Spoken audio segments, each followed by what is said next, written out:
I knew something was wrong the moment I saw the fluorescent orange violation notice flapping on my front door like a warning flag from hell. My name is Ethan Owens, and I had just moved into the Riverside Meadows subdivision in Scottsdale, Arizona, 3 months prior. The house was a modest 3-bedroom ranch-style home with desert landscaping, exactly what I needed after finalizing my divorce and relocating from Chicago for work. I am a financial analyst specializing in mortgage-backed securities and distressed debt, which would end up being more relevant than I could have imagined. At 34 years old, I thought I had finally found some peace and quiet in this sunny corner of the Southwest. The notice was dated that morning, written in bold red letters across HOA letterhead. Violation: unauthorized exterior paint color. Garage door does not comply with community standards. Fine: $150. Corrective action required within 14 days or additional fines will apply. I stared at the paper in disbelief. My garage door was beige, the exact same shade of beige as every other garage door on my street. I had not painted anything since moving in. This was the original color from the previous owner, who had lived here for 8 years without incident. I pulled out my phone and called the HOA office number listed on the notice. A nasally voice answered after 4 rings. Riverside Meadows HOA, this is Deborah speaking. Hi, I just received a violation notice about my garage door paint color, but I have not painted anything. This is the original color. Let me transfer you to our compliance director. The hold music was a tinny instrumental version of a song I could not quite place. After 2 minutes, a new voice came on the line. This one was sharp, clipped, and dripping with false pleasantness. This is Carol Patterson, HOA President and Compliance Director. How may I help you, Carol Patterson? I would come to know that name very well over the next 2 years. Hi, Carol. I am Ethan Owens at 4782 Desert Willow Drive. I received a notice about my garage door paint color, but I have not changed anything since I moved in 3 months ago. Mr. Owens, our records show that your garage door is not in compliance with the approved color palette outlined in Section 12 of the Community Guidelines. The current shade appears to be desert sand, but the approved color is southwestern beige. I looked at my garage door, then at my neighbor's garage door. They were identical. Carol, my garage door is the exact same color as my neighbor's at 4780, and the one at 4778. Actually, every house on this block has the same color garage door. Mr. Owens, I have been president of this HOA for 6 years. I think I know the community standards. Your garage door is not compliant. You have 14 days to correct this issue. Can you send me the specific color codes? Because I am looking at my garage door right now and it is identical to everyone else's. The color codes are available in the community guidelines, which you should have received when you purchased your home. Goodbye, Mr. Owens. She hung up before I could respond. I spent that evening digging through the mountain of paperwork from my home purchase.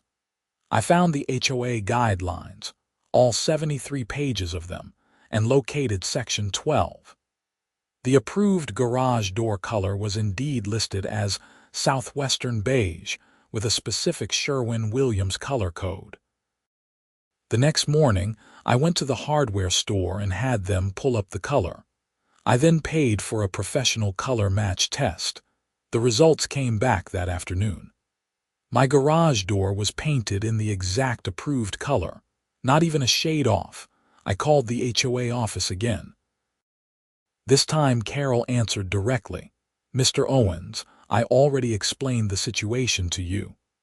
I had a professional color match done. My garage door is the exact approved color. I have documentation. Our inspection says otherwise. Please correct the violation or face additional fines. I would like to contest this. What is the appeals process? You can submit a written appeal to the HOA board. We meet monthly. The next meeting is in 3 weeks. Fine. I will be there. Residents are only allowed to attend if they are on the agenda. Submit your appeal in writing and we will review it. She hung up again.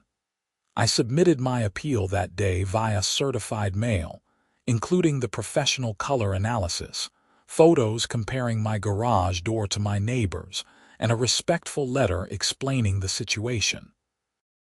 3 weeks later, I received a form letter denying my appeal. The letter included an additional $150 fine for failure to comply within the specified time frame, even though my 14 days had not yet elapsed. That was the beginning of my war with Carol Patterson. Over the next 2 months, I received 17 violation notices. My trash cans were visible from the street for 45 minutes after trash pickup while I was at work. My garden hose was not properly coiled. My mailbox post had a minor scuff. A decorative rock in my yard was too large according to some obscure guideline. My doormat was the wrong shade of brown. Each violation came with a fine ranging from $100 to $250. I contested every single one. I attended HOA meetings, submitted documentation, took photographs, and even hired a lawyer to review the community guidelines. Every appeal was denied. The fines kept coming. I started documenting everything. I installed security cameras covering every angle of my property. I photographed my neighbors' homes and noted that they had identical or worse violations that went unnoticed. I kept detailed records of every interaction with Carol and the HOA. The pattern became clear very quickly. Carol Patterson had decided I was her target, and she was not going to stop. I finally met Carol face to face at an HOA meeting in month 5. I had managed to get myself on the agenda by requesting a formal hearing about the accumulating fines, which had reached over $3,000 at that point. Carol was exactly what you would expect. She was a woman in her early 50s with an asymmetrical blonde bob that probably cost $200 to maintain, oversized sunglasses pushed up on her head despite being indoors, and a blazer that screamed, "I demand to speak to your manager." She sat at the head table with 4 other board members who looked either bored or intimidated by her. "Mr. Owens, you have 15 minutes to present your case," Carol said without looking up from her papers. I had prepared a presentation. I handed out packets to each board member containing photos, color analysis reports, copies of the community guidelines with relevant sections highlighted, and a comparison chart showing that my neighbors had identical features that were not being cited. As you can see from the documentation, none of the violations I have been cited for are actual violations. My garage door is the approved color. My mailbox meets all specifications. My landscaping complies with every guideline. Meanwhile, the house 2 doors down has trash cans visible 24/7, a mailbox that is visibly damaged, and landscaping that is overgrown. No violations have been issued there. One of the other board members, an older man named Richard, flipped through the packet. "Carol, these photos do seem to show that the neighboring properties have similar or identical features." "Richard, Mr. Owens is not here to discuss other properties. He is here about his violations." "But if the other properties are not being cited for the same things, that seems like selective enforcement." Another board member, a woman named Susan, chimed in. Carol's face tightened. "Mr. Owens has shown a pattern of disregard for community standards from the moment he moved in. These violations are legitimate and the fines stand." "What pattern of disregard? I have not changed a single thing about my property except to mow the lawn and take out my trash." Your attitude, Mr. Owens, your constant challenges to this board, your refusal to simply comply with reasonable requests. Reasonable requests to repaint my garage door a color it already is. This hearing is over. The fines stand. If you do not pay within 30 days, we will place a lien on your property. I left that meeting furious, but also fascinated in a clinical way. Carol Patterson was not just a typical HOA busybody. She was someone who genuinely enjoyed wielding her small amount of power over others. She had found someone who pushed back, and it had made me her project. I paid the fines under protest and contacted my lawyer. He told me that fighting an HOA in court was expensive, time-consuming, and rarely successful unless I could prove discrimination or a clear pattern of harassment. I needed more documentation and more time. Carol gave me plenty of both. The harassment escalated. I received violation notices for things that were not even in the community guidelines. My car was parked improperly in my own driveway despite being fully on my property. A plant in my yard was an unapproved species, even though it was native Arizona vegetation. I was cited for noise violations when I had friends over for a quiet dinner at 7 in the evening. Each time, I documented everything. I kept logs. I saved every email and letter. I recorded every phone conversation where Arizona's one-party consent law allowed. I built a case file that would make a prosecutor jealous. Then Carol made her first real mistake. 8 months into my ordeal, I received a violation notice for unauthorized vehicle storage. According to the notice, I was not allowed to park my work truck in my driveway overnight. The problem was that I drove a Honda Accord. I did not own a truck. I checked my security footage. There was no truck in my driveway. There had never been a truck in my driveway. I called Carol immediately. Mr. Owens, our inspector photographed a truck in your driveway. I do not own a truck. I drive a sedan. I have never had a truck in my driveway. Are you calling our inspector a liar? I am saying your inspector made a mistake. I have security footage showing my driveway for the past 30 days. No truck. There was a pause. Submit the footage with your appeal. I did more than that. I submitted the footage, photographs of my car, my vehicle registration, and a formal complaint about false reporting. I also sent copies to every other board member. The violation was quietly rescinded, but the damage was done to Carol's credibility. At least with me. Susan, the board member who had seemed sympathetic at my hearing, contacted me privately. Mr. Owens, I want you to know that some of us on the board are not comfortable with how Carol has been handling your situation. Unfortunately, she has a lot of influence and has been president for a long time. Several people have tried to run against her, and she has made their lives miserable. So everyone is just afraid of her. Essentially, yes. She has friends on the board and she controls the management company we use. It is hard to fight her from within. What would it take to remove her? A vote of no confidence from the homeowners or proof of serious misconduct. But getting homeowners engaged is nearly impossible. Most people just pay their dues and ignore everything else. That conversation planted a seed. I started attending every HOA meeting. I introduced myself to other homeowners. I joined the community Facebook group. I began asking questions and raising concerns, not just about my situation, but about HOA finances, management company fees, and the bidding process for community services. Carol noticed. The violations increased.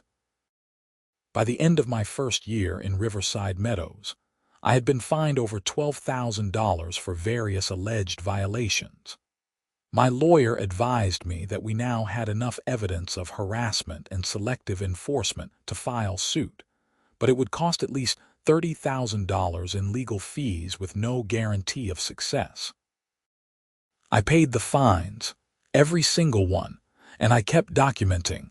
Carol grew bolder. She started showing up at my house personally to inspect my property. She would walk around with her phone, taking photos and making notes. Legally, she could not enter my property without permission, but she could observe from the street and sidewalk. I let her. And my cameras recorded every visit. Then came the incident that changed everything. It was a Saturday afternoon in March, about 14 months after I had moved in. I was in my garage working on some furniture refinishing, a hobby I had picked up after my divorce. My garage door was open. I was wearing safety goggles and a dust mask, sanding down an old desk I had picked up from a thrift store. Carol appeared at the end of my driveway. "Mr. Owens, you cannot operate a business out of your home. That is a violation of our community guidelines." I pulled off my mask. "I am not operating a business. I am refinishing a desk for my home office. You are clearly running a furniture business. I can see multiple pieces of furniture and commercial equipment. This is a hobby, for personal use. I am not selling anything. I will need to inspect your garage to verify that." "No, you will not. You do not have permission to enter my property. As HOA president, I have the authority to inspect for violations." "No, you do not. That is not in the community guidelines and it is not Arizona law. You need my permission or a warrant and you are getting neither." Carol's face flushed red. "You are in violation, Mr. Owens. I am issuing a fine of $500 for unauthorized business operations and an additional $250 for refusing to comply with an HOA inspection. You cannot fine me for refusing an illegal inspection. We will see about that." She pulled out her phone and took several photos of my open garage. Then she did something I did not expect. She stepped onto my driveway, walking past the sidewalk and onto my private property. "Carol, you need to leave my property, now. I am conducting an official inspection. You are trespassing. Leave now or I am calling the police." "Do not threaten me, Mr. Owens." I pulled out my phone and dialed 911. "Yes, I need police assistance. I have someone trespassing on my property who is refusing to leave." Carol's eyes widened. She had not expected me to actually call the police. She quickly walked back to the sidewalk, but not before my cameras had recorded the entire interaction. The police arrived 10 minutes later. I showed them the footage. They took statements from both of us. While they could not arrest Carol for what amounted to a brief trespass after being warned, they did note the incident in their report and advised her that any future unauthorized entry onto my property could result in charges. Carol was humiliated and furious. The next violation notice arrived 3 days later. This time, she claimed my security cameras were recording neighboring properties without consent and violating privacy rules.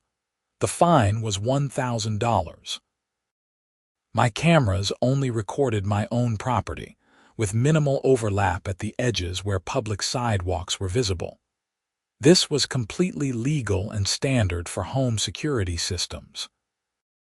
I submitted another appeal with footage showing the camera angles and a letter from my lawyer explaining Arizona's surveillance laws.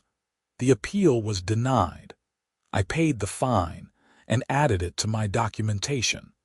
But I also started investigating Carol Patterson herself. If she wanted to make this personal, I could do the same. Using my skills as a financial analyst, I began digging into public records. Carol and her husband James lived 4 streets over in a larger home, about 4,200 square feet compared to my 1,800. Public records showed they had purchased it 12 years ago for $425,000. They had refinanced 3 times, most recently 2 years ago. I pulled their mortgage information, which was public record.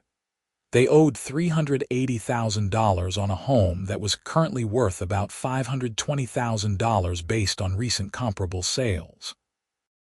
Their mortgage was held by a mid-sized regional bank called SunTrust Western Financial. I noted the information but did not think much of it at the time. I was more interested in whether Carol had any history of similar behavior. I reached out to former board members and longtime residents. The stories I heard were remarkably consistent. Carol had been HOA president for 6 years, but she had been on the board for 10. In that time, she had targeted at least 8 other homeowners with similar campaigns of harassment. Most had either given up and moved, or had paid thousands in fines and learned to stay quiet. One couple had tried to fight back legally and spent $40,000 in legal fees before settling. Carol had a pattern. She would pick someone, usually a newer resident who questioned her authority or stood out in some way, and make their life hell until they either submitted or left. I was her current project, but I was different from her previous targets.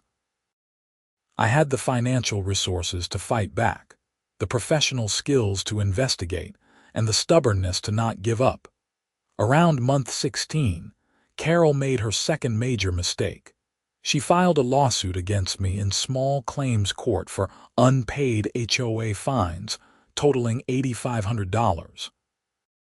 The problem was that I had paid every single fine. I had receipts, canceled checks, and bank statements proving payment. I showed up to court with my documentation. Carol showed up with altered records claiming I had not paid. The judge took one look at my bank statements and Carol's obvious forgeries and dismissed the case. He also strongly suggested Carol not waste the court's time with frivolous lawsuits. That should have been my victory. But Carol doubled down. 2 weeks later, I received a notice that the HOA was placing a lien on my property for unpaid fines. The same fines I had just proven in court that I had paid. This was no longer incompetence or pettiness. This was fraud. I immediately contacted my lawyer. We filed a motion to have the lien removed and submitted a formal complaint against Carol to the Arizona Department of Real Estate, which oversaw HOA regulations. We also sent demand letters to every member of the HOA board, putting them on notice that they could be personally liable for Carol's actions if they continued to support her. The lien was removed within a week. 3 board members quietly resigned, but Carol remained as president. That is when I decided to stop playing defense and go on offense. I called in a favor from a colleague who worked in mortgage acquisitions. We started looking into SunTrust Western Financial, the bank holding Carol's mortgage. The bank was small enough to not be a major national player, but large enough to have a substantial mortgage portfolio. My colleague did some digging. SunTrust Western was in trouble. They had overextended during the pre-pandemic lending boom and were now sitting on a portfolio of underperforming loans. They were quietly looking to sell off portions of their mortgage portfolio to raise capital. This was my wheelhouse. I spent 15 years analyzing and acquiring distressed debt and mortgage-backed securities. I knew how to structure these deals, and I had relationships with firms that specialized in mortgage portfolio acquisitions. I made some calls. By the end of the week, I had connected with a firm called Prestige Asset Holdings that was interested in acquiring portions of SunTrust Western's portfolio. I explained that I wanted to be involved in the deal personally, specifically targeting certain mortgages in the Scottsdale area. The managing partner, a sharp woman named Margaret, was intrigued. "You are talking about cherry-picking specific loans from their portfolio. That is unusual but not impossible if we are buying in bulk. What are you looking for?" "Non-performing or marginally performing loans in the Riverside Meadows subdivision. I will pay premium for the right ones." This is personal, is it not? Very, she laughed. I like it. Let me see what I can do. 3 months later, Prestige Asset Holdings acquired a package of 147 mortgages from SunTrust Western Financial, including 23 loans secured by properties in Riverside Meadows. I personally acquired 4 of those loans as a side transaction, putting up $1.2 million of my own money. One of those 4 mortgages belonged to Carol and James Patterson. The acquisition closed on a Friday afternoon. The following Monday morning, Carol received a letter informing her that her mortgage had been sold and that her new servicer was Prestige Asset Holdings. It was a standard notice that thousands of homeowners receive every year when mortgages are bought and sold. She probably barely glanced at it. What Carol did not know was that her mortgage had been sold at a discount as part of a distressed portfolio, and the terms of her original loan included a variable rate component that could be adjusted under certain conditions. Her mortgage was technically an ARM, an adjustable rate mortgage that had been at a low fixed rate for the initial period.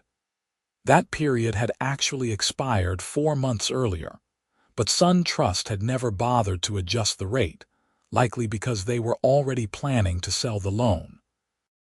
Under the terms of her mortgage agreement, the rate could be adjusted to prime plus 4.5% after the initial fixed period. When she had signed the loan 2 years ago, she had been paying 3.2%. The current prime rate was 7.5%. I had every legal right to adjust her rate to 12%. But I did not do it immediately. I wanted Carol to understand exactly what was happening and why. I waited 2 more months, during which I received 3 more violation notices from Carol. One for holiday decorations being up too long, even though they were within the dates specified in the guidelines.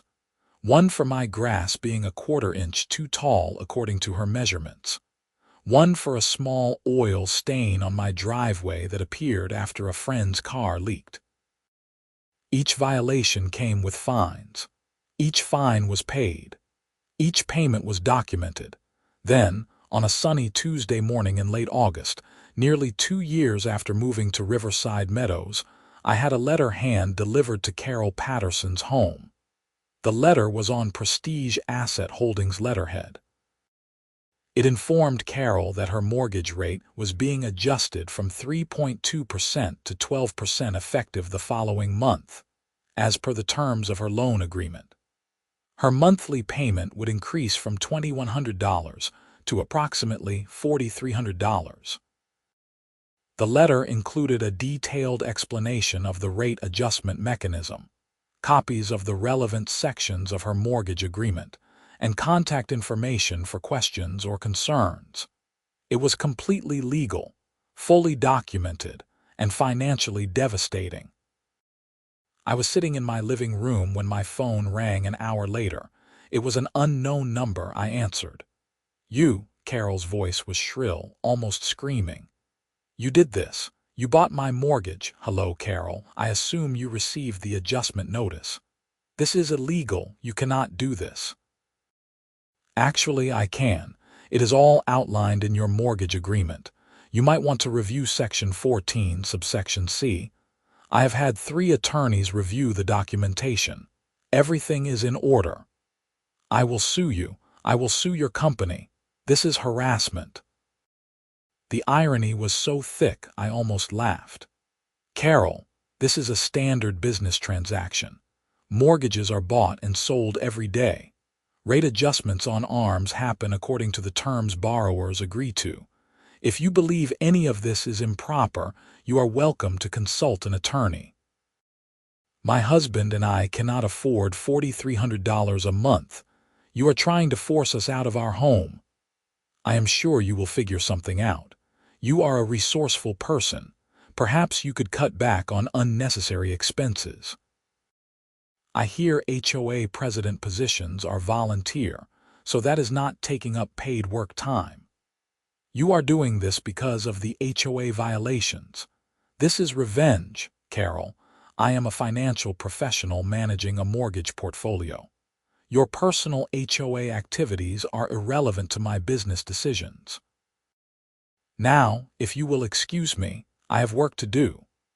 I hung up before she could respond. The violation notices stopped immediately. For 3 glorious weeks, my mailbox was free of fluorescent orange papers. My phone did not ring with Carol's nasally voice making absurd demands. I actually enjoyed living in my home, but Carol was not done. She was just regrouping. I received a certified letter from an attorney named Gerald Hutchins. The letter claimed that I had engaged in predatory lending practices, targeted harassment, and abuse of power. It demanded that I immediately reverse the rate adjustment or face legal action.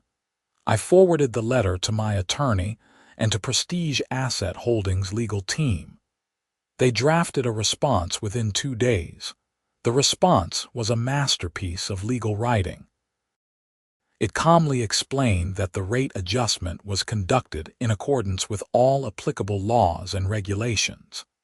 It noted that the mortgage terms had been clearly disclosed at the time of origination and refinancing.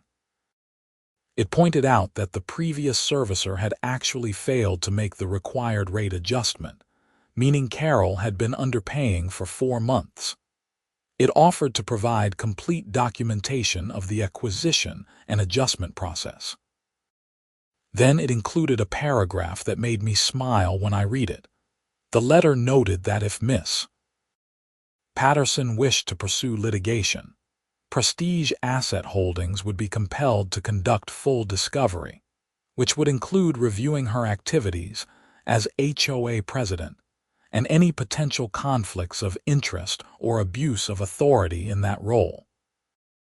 It mentioned that several homeowners had expressed concerns about selective enforcement and harassment, and that these issues might become relevant to establishing her credibility and motivations.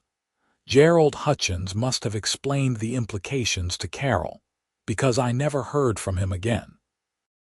But the story spread through the neighborhood like wildfire. People talked. Social media lit up. Within a week, everyone in Riverside Meadows knew that the HOA president who had been terrorizing residents was now being squeezed financially by one of her former targets. Other homeowners started coming forward. I heard from people I had never met, telling me their own stories of Carol's harassment. A woman named Jennifer told me Carol had fined her $5,000 for painting her front door a shade of red that was allegedly wrong, even though she had gotten approval from the architectural committee before painting. A retired couple, Bob and Linda, explained that Carol had cited them for having a garden that was too visible from the street, even though the guidelines explicitly allowed front yard gardens. I collected all of these stories. I documented them. I started building a case not just for my own situation, but for a pattern of abuse. Then Carol made her third and final major mistake. In early October, about 2.5 months after the rate adjustment, I received another violation notice. This one was different. It claimed that I had threatened an HOA board member and created a hostile environment. The fine was $5,000, and the notice stated that failure to pay would result in immediate legal action and a lien on my property. This was Carol trying to use the HOA as a weapon in her personal war against me. But this time, she had gone too far. I contacted every homeowner I had been communicating with. I encouraged them to attend the next HOA meeting. I posted on the community Facebook group, carefully wording my message to focus on concerns about HOA governance and transparency without attacking Carol personally. The next HOA meeting was scheduled for a Tuesday evening in mid-October. Normally, these meetings drew maybe 10 to 15 residents. That night, over 60 people showed up, filling the community center to capacity. Carol sat at the head table, flanked by the remaining board members. She looked startled by the turnout but quickly composed herself. "This meeting will come to order. We have a full agenda tonight, so please hold all comments until the public comment period at the end." A man in the back raised his hand. "I move that we add an agenda item for a vote of no confidence in the current HOA president." Carol's face went white. "That is not a proper motion. You cannot simply add agenda items." Susan, one of the remaining board members who had always been sympathetic to my situation, spoke up. "Actually, Carol, under our bylaws, any homeowner can request an agenda item with a second from another homeowner. Do we have a second?" A dozen hands shot up. "The motion is seconded," Susan said. "We need to add this to the agenda." Carol looked trapped. "Fine. We will address it at the end of the meeting."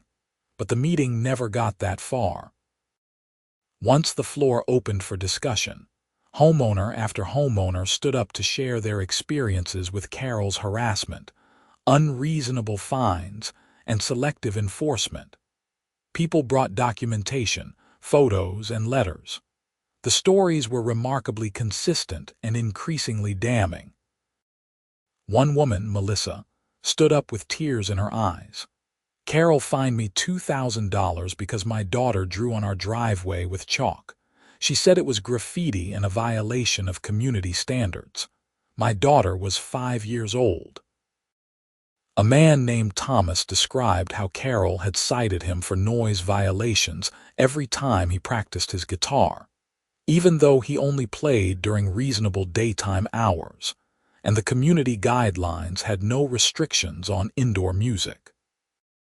Jennifer showed photos of her front door, which was clearly the approved shade of red, next to Carol's rejection letter and $5,000 fine. The meeting descended into chaos. Carol tried to maintain control, but the crowd was not having it. People were angry. Years of frustration and abuse were pouring out.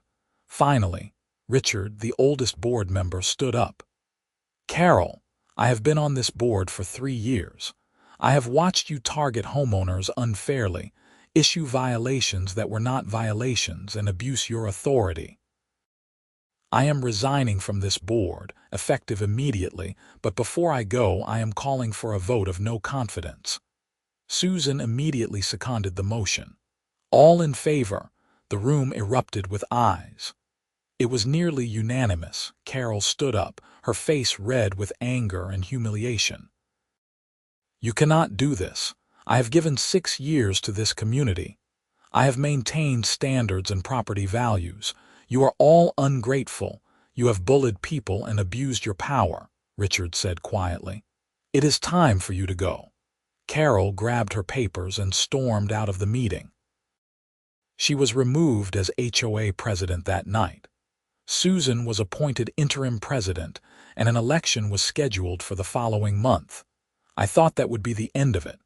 I was wrong. 2 weeks later, I was reviewing some financial documents related to the HOA when I noticed something odd. The monthly financial reports that Carol had been submitting to the board showed consistent expenses for community maintenance and management services. But when I cross-referenced these expenses with the actual services provided and the contracts with vendors, the numbers did not match. I dug deeper. Using my access to HOA records as a homeowner, I requested copies of all financial statements and vendor contracts for the past 3 years. Susan, as the new interim president, was happy to provide them. What I found was staggering. Carol had been approving payments to a management company called Desert Community Services for approximately $8,000 per month for comprehensive HOA management. The problem was that Desert Community Services was registered to a James Patterson, Carol's husband. Carol had been funneling HOA funds to her husband's shell company for years. Based on the records I could access, She had siphoned off at least $275,000 over the past 3 years. This was not just abuse of power. This was embezzlement. I contacted my attorney immediately. He brought in a forensic accountant. Within a week, we had documented the entire scheme. Carol had created the management company shortly after becoming HOA president. She had convinced the board to hire the company, claiming they needed professional management services. In reality, the company did almost nothing. The actual work was being done by contractors who were paid separately, meaning the $8,000 monthly fee was pure profit going to Carol and her husband. We reported our findings to Susan and the HOA board. They were shocked. We then reported the findings to the Arizona Attorney General's office and the Maricopa County Sheriff's office. The investigation moved quickly. Detectives interviewed board members, reviewed financial records, and obtained warrants for Carol and James Patterson's financial accounts. They discovered that the embezzled funds had been used to pay for luxury vacations, expensive furniture, and to supplement the couple's lifestyle as they struggled with the increased mortgage payments. Carol and James were arrested on a Wednesday morning in early November. The charges included embezzlement, fraud, and theft. The amounts involved pushed the charges into felony territory. I watched from my security cameras as a police car pulled up to my street. They were not coming for me. They were heading toward Carol's house. I learned later from news reports that both Carol and James were taken into custody without incident. The local news picked up the story quickly. HOA president arrested for embezzlement was the headline on Arizona's Family 3 TV. The story detailed the charges and mentioned that an unnamed homeowner had discovered the financial discrepancies. The Riverside Meadows community was in shock. An emergency HOA meeting was called to address the situation.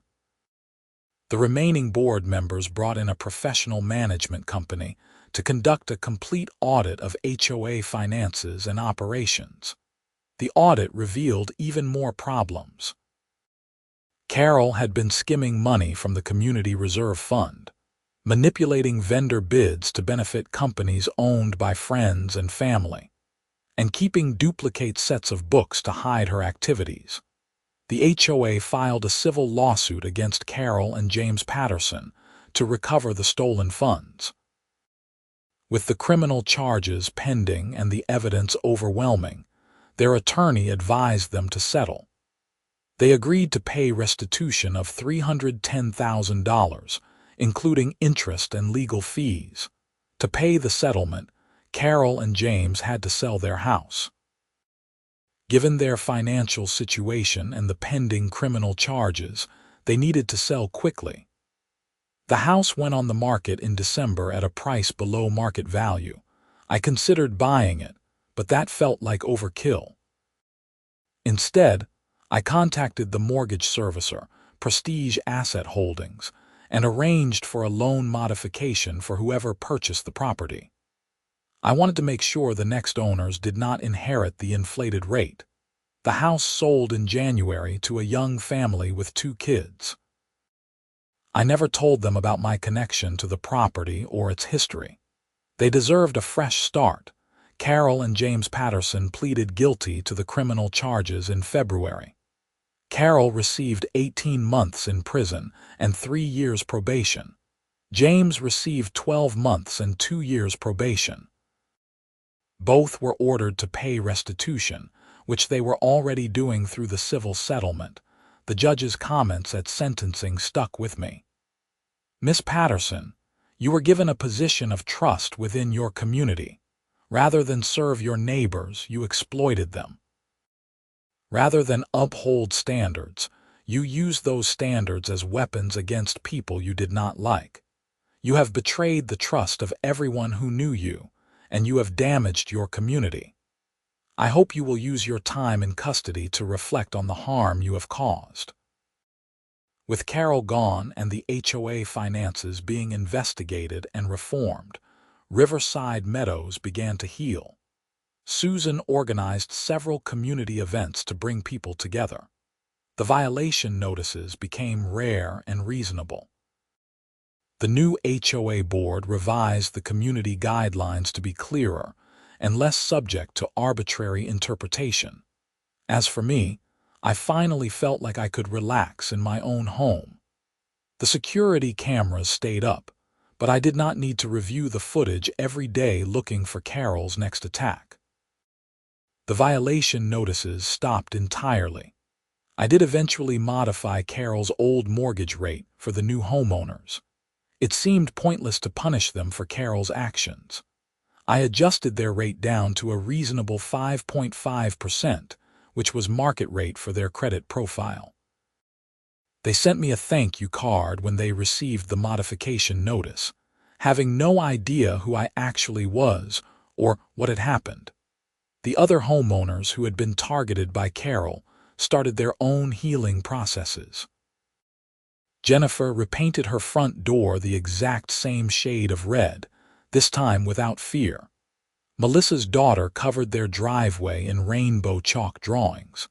Thomas played his guitar with the windows open. I eventually sold the other 3 mortgages I had acquired back to Prestige Asset Holdings at a small profit. Keeping them felt weird after everything that had happened. I wanted to move on. The following spring, almost exactly 2 years after I had first received that fluorescent orange violation notice, I was working in my garage on a Saturday afternoon. The garage door was open, and I was refinishing another piece of furniture. A woman walking by with her dog stopped and called out, "That looks great. Are you selling these pieces?" I looked up and smiled. "No, just a hobby, but thank you." "Well, if you ever do decide to sell, let me know. I love the work." She walked on and I returned to my sanding. No violation notice appeared. No one photographed my garage. No one accused me of running an illegal business. It was just a normal Saturday in a normal neighborhood. And after 2 years of war with Carol Patterson, normal felt absolutely perfect.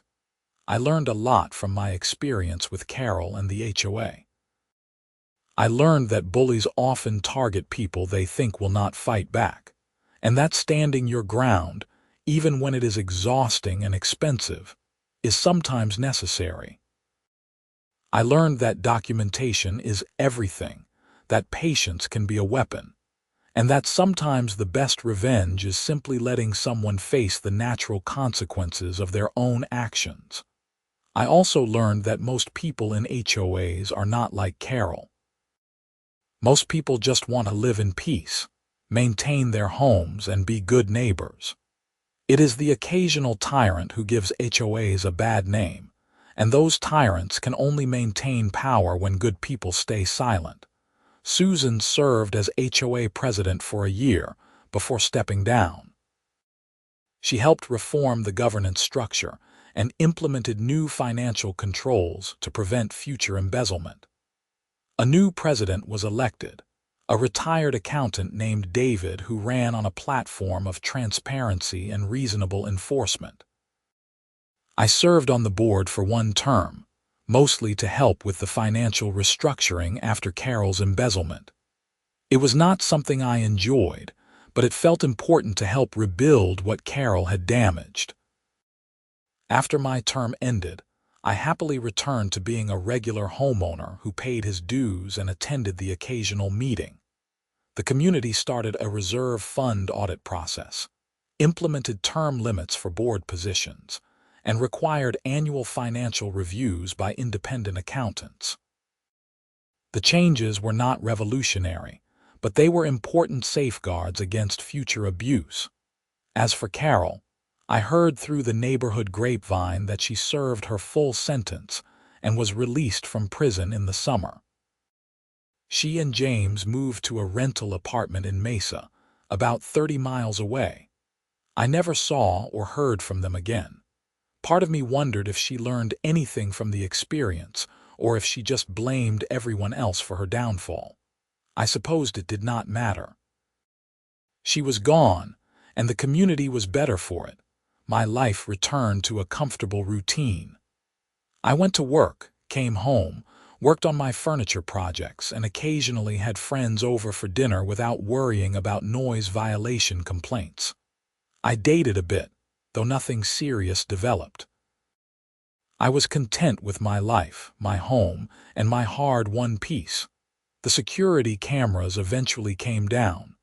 I did not need them anymore.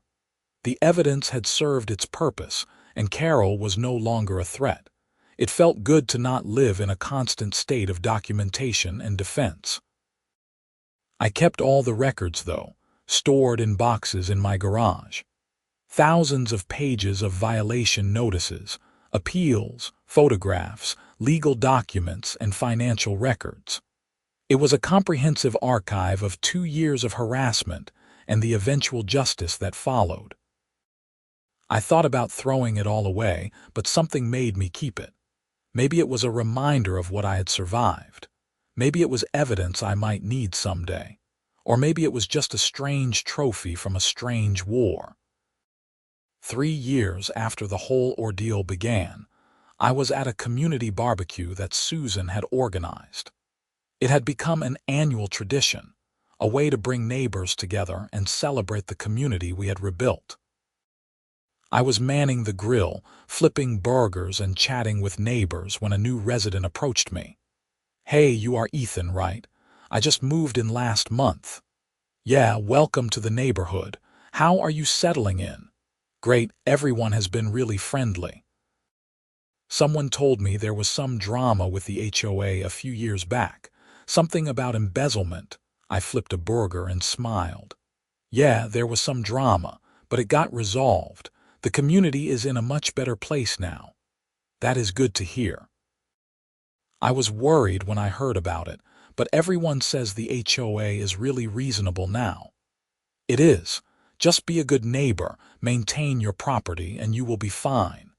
He grabbed his burger and headed back to his family. I watched him go, thinking about how that simple advice, to be a good neighbor and maintain your property, should have been enough from the beginning. That is all any of us wanted. But Carol had turned the HOA into her personal fiefdom, and it had taken 2 years of fighting to bring her down. Was it worth it? The time, the money, the stress, the constant battle. I thought about it as I grilled, watching neighbors laugh and kids play in the community center yard. The community was healthier. People were not afraid of arbitrary violation notices. The finances were transparent and properly managed. Bad actors had faced consequences. Yeah, it was worth it. As the sun set over Scottsdale and the barbecue wound down, I packed up the grill and headed home. My modest 3-bedroom ranch-style house looked exactly the same as it had when I moved in. Same beige garage door, same desert landscaping, same mailbox. Nothing had changed physically, but everything had changed. This was my home now, truly my home, without an asterisk or a caveat or a threat hanging over it. I had fought for it, defended it, and won. And that fluorescent orange violation notice that had started everything. I kept one, framed in my office as a reminder. Not a reminder of Carol's harassment, but a reminder of my own resilience. A reminder that some battles are worth fighting, even when they seem small or petty to outsiders. Because it was never really about the garage door color or the mailbox or the security cameras. It was about the fundamental right to live peacefully in your own home without harassment or abuse of power. It was about standing up to bullies, even when they hide behind official titles and community guidelines. Carol Patterson had made my life hell for 2 years. She had cost me thousands of dollars, countless hours of stress, and nearly drove me out of my home. But in the end, I was still here, living my life while she was paying for her crimes both legally and personally. I would not say I felt victorious exactly. Vindicated, maybe. relieved, certainly. But mostly, I just felt at peace. The war was over. The enemy had been defeated, and I could finally, truly just live my life. On quiet evenings, I would sit in my backyard with a beer and watch the Arizona sunset paint the sky in brilliant oranges and purples. My neighbors would wave as they walked their dogs. Kids would ride their bikes down the street without a care in the world. The HOA operated quietly in the background, as it should, maintaining common areas and handling necessary business without drama or abuse. This was what community was supposed to be. This was what an HOA was supposed to facilitate, not prevent. And after 2 years of fighting to make it happen, I could finally enjoy it. The story of Carol Patterson and her downfall became something of a legend in Riverside Meadows. New residents would hear about it, usually over drinks or at community events. The details would vary depending on who was telling it, but the core message remained the same. Abuse of power will not be tolerated, and standing up to bullies is worth the fight. I became known in the neighborhood as the guy who took down the corrupt HOA president. It was not a title I sought, but I did not mind it either. People would ask my advice when they had HOA issues, though under the new leadership, those issues were rare and usually resolved quickly and reasonably. Life went on as it does. Seasons changed, neighbors moved in and out, the community evolved.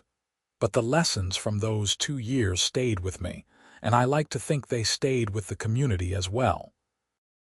Sometimes at night, when I was working late in my garage on a furniture project, I would think about Carol in her apartment in Mesa, living a much smaller life than she had before. Part of me felt bad for her. She had destroyed her own life through greed and cruelty. The prison sentence, the criminal record, the financial ruin, the loss of her home and her standing in the community, all of it was her own doing. But I did not feel guilty. I had given her multiple opportunities to stop, to back down, to show some basic decency. She had chosen escalation every time. She had chosen to embezzle from her neighbors. She had chosen to abuse her power. Those choices had consequences, and she was living with them. As for me, I was exactly where I wanted to be. In my home, in my community, living my life on my own terms.